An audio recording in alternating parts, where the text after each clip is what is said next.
बड़े सौभाग्य का विषय है कि आज़ादी का अमृत महोत्सव मनाया जा रहा है और इस अमृत महोत्सव में उन अमर बलिदानियों को याद करने का एक विनम्र प्रयास कहानीमाला के माध्यम से मैं कर पा रहा हूं। आप सभी तक निरंतर बलिदानियों की कहानियां पहुंचाकर मुझे अपार हर्ष का अनुभव होता है। आज कहानीमाला में आइए सुनते हैं पूर्वोत्तर के एक महान बलिदानी ऊ कियांग नांगबा की कहानी। ऊ कियांग नांगबा का जन्म पूर्वोत्तर के एक महत्वपूर्ण क्षेत्र जोवाई में 1836 के आसपास हुआ। जोवाई उस समय खासी जयंतिया पर्वतमालाओं के उपखंड का मुख्यालय था। यह वह समय था जब ब्रिटिश हुकूमत धीरे धीरे पूर्वोत्तर के प्रदेशों की ओर अपना वर्चस्व स्थापित करती जा रही थी। मातृसत्तात्मक पारिवारिक व्यवस्थाओं में ऊ कियांग नांगबा पितृसत्तात्मक सत्ता के रूप में पिता के वंश का नांगबा नाम अपनाते हैं। बचपन से ही अपने संस्कार, अपने व्यवहार और अपनी लक्ष्य और दृढ़ प्रतिज्ञता को वे स्पष्ट करते हुए आगे बढ़ते हैं। कुटुंब कबीले के बड़े बुजुर्गों से सामाजिक व्यवस्था, ग्राम व्यवस्था की शिक्षा और अस्त्र शस्त्र संचालन का प्रशिक्षण उन्हें प्राप्त होता है और धीरे धीरे ऊ कियांग नांगबा एक बलवान युवक के रूप में आगे बढ़ते हैं।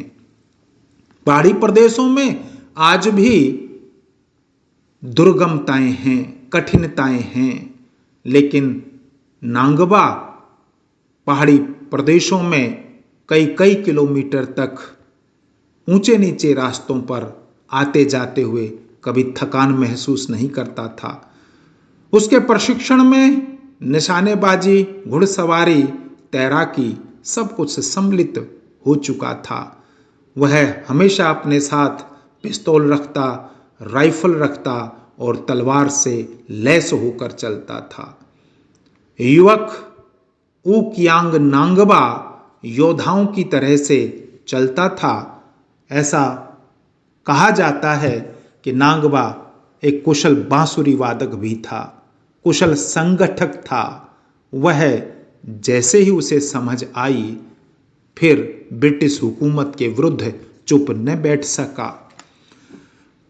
मार्च 1935 के दिन ब्रिटिश सरकार ने सीएम यानी राजा राजेंद्र नृप को हटाकर जयंतिया पर्वतमाला पर अपना अधिकार कर लिया था। वहां के दलोई जनों पर नए नए कानून थोपे जा रहे थे। उनके परंपरागत हथियार ब्रिटिश हुकूमत ने छीन लिए थे। तरह तरह के कर उनके ऊपर थोपे जा रहे थे। उनकी सामाजिक, सांस्कृतिक और धार्मिक परंपराओं में ब्रिटिश हुकूमत अपना दखल दे रही थी। कारण स्पष्ट था कि किस प्रकार लोगों में भय पैदा किया जाए, लेकिन इसका परिणाम यह निकला कि दलोई जन, ये पर्वतीय अंचलों में रहने वाले जन, इनके अंदर असंतोष और आक्रोश बढ़ता चला गया।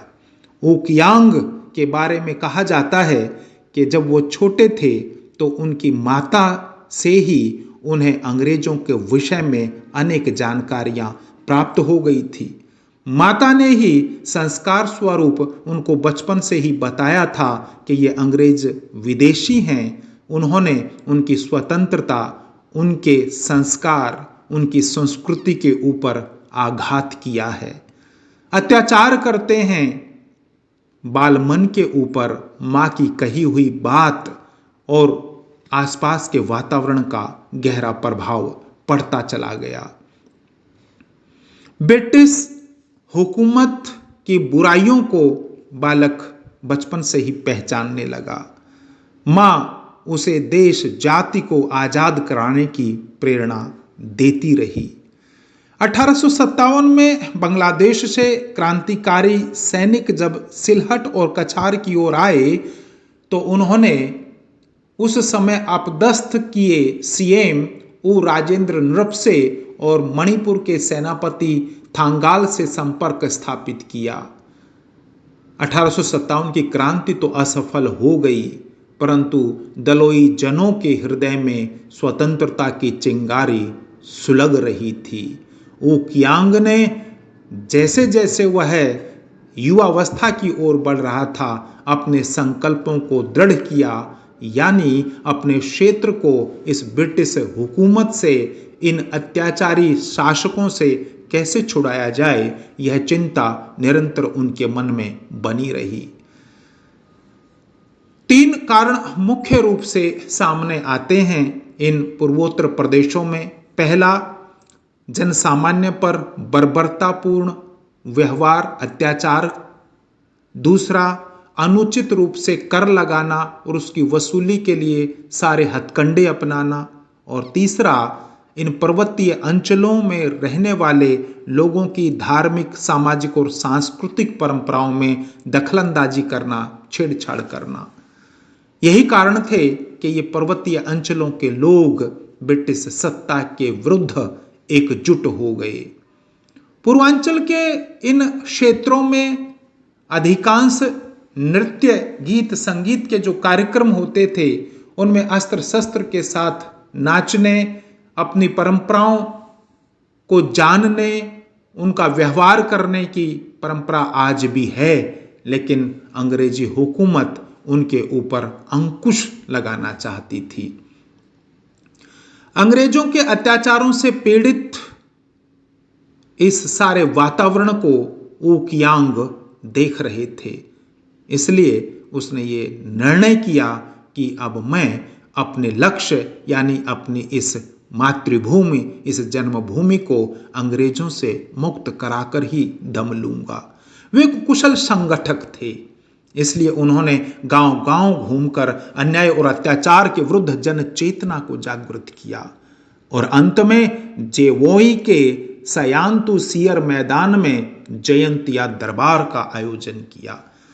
उस दरबार में स्त्री, पुरुष, बच्चे, बूढ़े हजारों की संख्या में सम्मिलित हुए।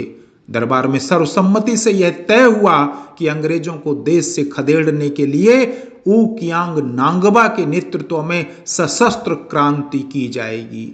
जयंतिया जनजाति में जो क्षेत्र आते हैं, वहां पर प्रजातांत्रिक प्रणाली का चलन आज भी है। सर्वसम्मत निर्णय का पालन करना ये लोग अपना धर्म समझते हैं।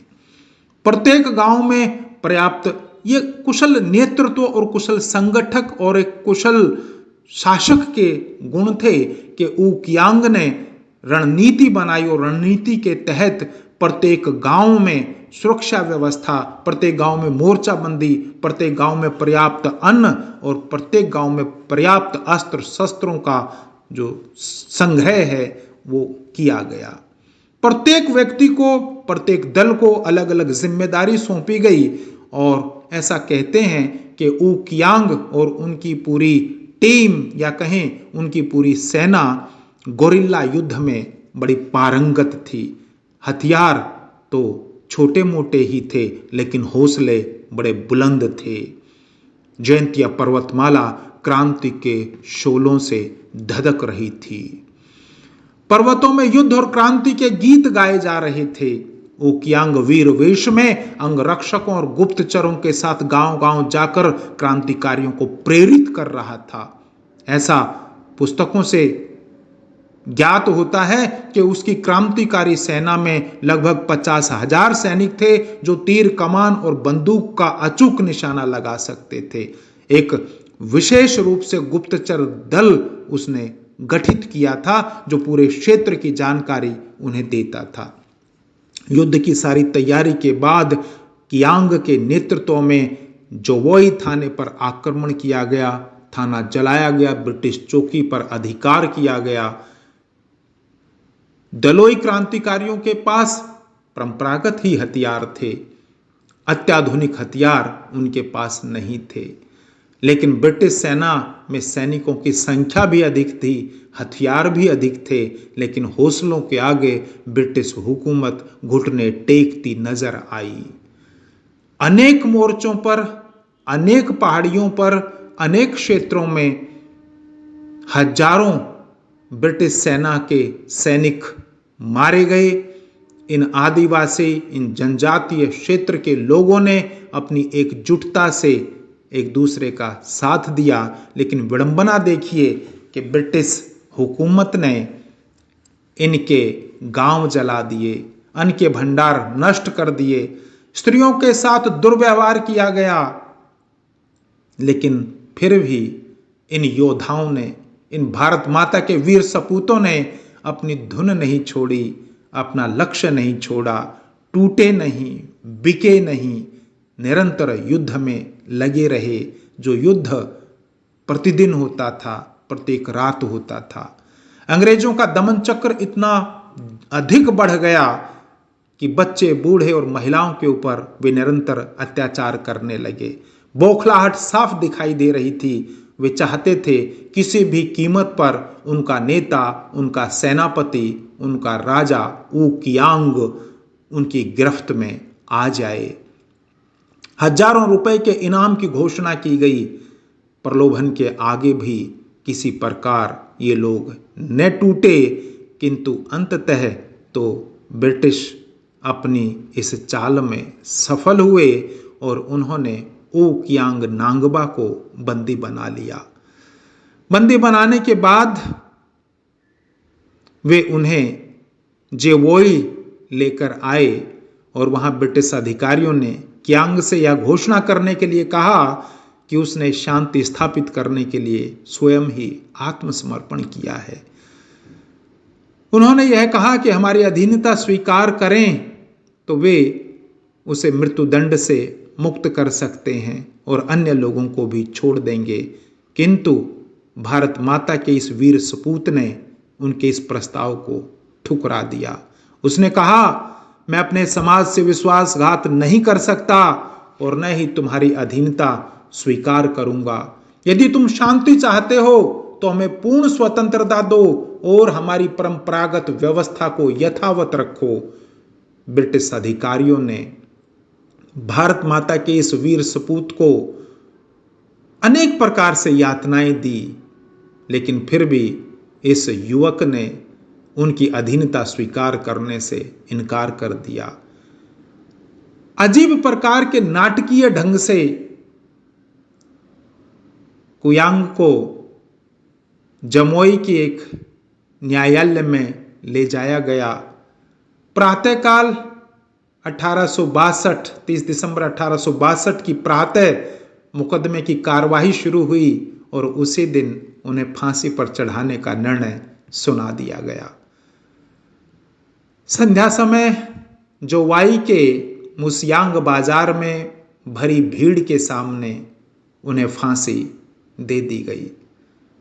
सार्वजनिक फांसी का यह पहला और बड़ा उदाहरण था, जिसका लक्ष्य स्पष्ट था कि इन आदिवासी, इन वनवासी, इन स्वतंत्रता की लड़ाई लड़ रहे लोगों के मन में भय व्याप्त किया जाए।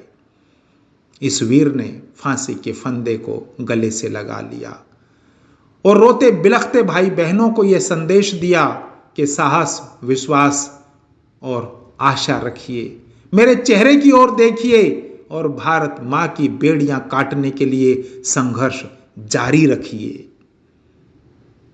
ओ कियांग नांगबा एक निष्ठावान देशभक्त था। स्वतंत्रता की बलिवेदी पर फांसी के फंदे को चूमना आसान नहीं है, लेकिन भारत माता के लिए त्याग, भारत माता के लिए समर्पण इस भारत भूमि का एक बड़ा और महत्वपूर्ण संस्कार है, हिस्सा है, जो निरंतर वीर सपूतों ने दिया है। तेरा वैभव अमर रहे मां, हम दिन चार रहे ना रहें, इस भाव को व्यक्त करते हुए ओ कियांग फांसी के फंदे पर लटक गया। आज आजादी के अमृत महोत्सव में आवश्यक है पूर्वोत्तर के इन विस्मृत बलिदानियों का पुनः स्मरण किया जाए। धन्यवाद।